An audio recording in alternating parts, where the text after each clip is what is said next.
Hey everybody, so here's my area that I am planning to build a RC car track at. I've obviously cleared the area of any vegetation, and then I mowed down the little bit of grass as much as I could.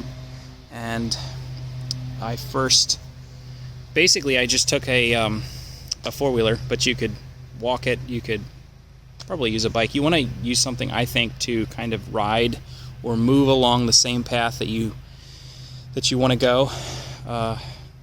You can also start by sketching or kind of drawing an area, a shape that you think you'd like, or you can get one of your friends to kind of draw up a map or something that would probably work. Designing a racetrack that is really functional, I think, it does take a good amount of thought, which I don't have a lot of ability to think. So you might want to tap one of your friends that you think is more engineering minded, or somebody who actually does quite a bit of racing. They would definitely understand some of the dynamics that you want to incorporate. Basically, you want the track to flow in relation to the vehicle you're using. So if you're using a short course truck, trophy truck, not a short course truck, if you're using a buggy, if you're using a two-wheel drive or a four-wheel drive, or you're using basically just a low-C Mini B or Mini T, something that's really small needs a certain size of track. Something that's really big, of course, needs a bigger track. That's pretty simple. The basic thing that I wanted to do was make sure that this track worked for all types of vehicles, and primarily that it would work for two-wheel drive vehicles, which have less traction. So the jumps are designed so that you can run over them at low speed and they won't punish you. You won't be, trapped in a hole or hitting a wall. So the basic layout of the track is like this. We've got a tabletop. This is just going to be a level turn right here. And then we have about 90-degree turn that comes back around. And then we have a straightaway that then curves around here, back into another long straightaway, a couple more jumps through here, another turn back around here, through this spot, another couple jumps,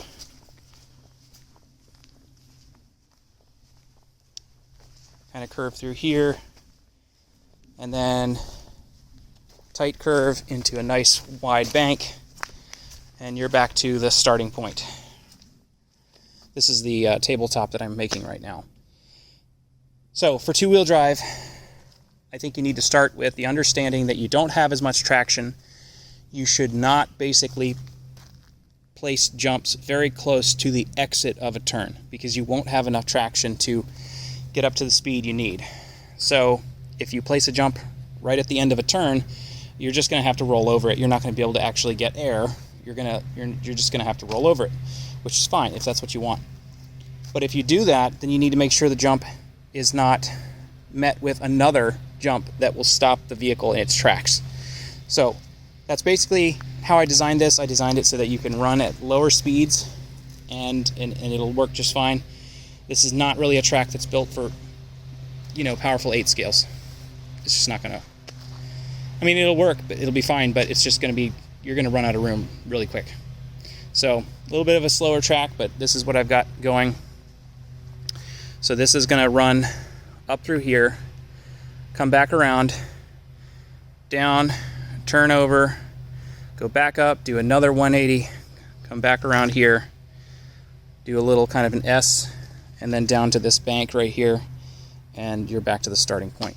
So, and there is space, so I can make this a little bit more twisty, convoluted, but you won't have any straightaways. So, might do that later, but we'll go ahead and start building this thing here soon.